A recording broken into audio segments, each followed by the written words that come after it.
Саламатсыздарбы, урматтуу эксклюзив KG каналынын угарамандары. Бүгүнкү биздин эксклюзивдүү подкаст. Мен журналист Семет Яманбеков. Бүгүн биздин коногубуз Жогорку Кеңештин депутаты Султанбай Абдрашитович Айжигитов.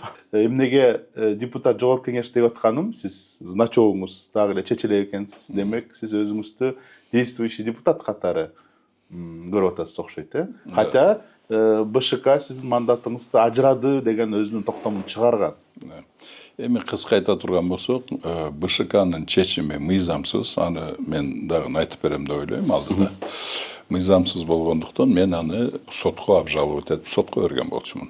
Ал эми соттон мыйзамдардын жанагы правилалары менен, шарттары менен азыр менин арызым кайра ЦИКке кайрып келди, БШКга. Демек, токтом күчүнө кире элек. Сотко чейинки эмеге чейин. А биздин мыйзамдар боюнча пока мен раз обжаловать этип арыз берген болгон болсом, значит, ошол моменттен таштап, жанагы БШКнын чечкен чечими, токтому күчүнөн токтотулуп турат да, күчү жок да. Ошондуктан мен азыр пока ошол досудебное разбирательство сотко чейинки териштириштен баштап, жогорку сотко чейин жетип, ошол жерде мен маселем чекит коюлуп чечилмейинче жанагы БШКнын токтому күчү жок, ал күчүнө кире элек. Ошондуктан мен азыр действующий депутат болуп эсептелем.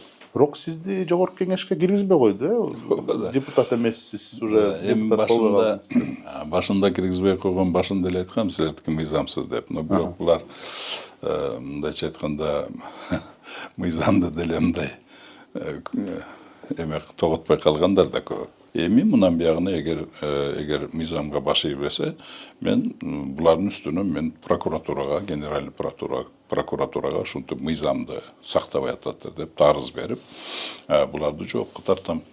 Төраганын атына кат жаздыңыз да, Төраганын атына кат жазгам, 14 апрелде жазганмын. Анан ал катымда негиздемесин бүт баарын жазып, ушуну силер мени тоскоолдуксуз мен жумуш жайыма киргизиңер керек, мага шарт түзүшүңер керек, мен өзүмдүн депутаттык ишимди уланта беришим керек, пока жанагындай териштирүү бүтмөйүнчө деп ошентип мыйзамга такалып айтканмын. Вторник кече мага жообуну бериш керек эле, же болбосо ошол өздөрүнүн жообуну жанагы охрананын эмесиге кире бериш жерде, ошол жерде калтырып коюш керек. Бирок ал да жок, бул да жок. Жообуну да бербей атат, бирок киргизгиси да келбей атат да, мындайча айтканда. Бул жерде өкүнүчтүүсү эмнеде? Бул, казалось бы, бул менин родной, мындайча айтканда, Жогорку Кеңешим да. Булар менин укугумду наоборот коргоп, мен жакта болуш керек да.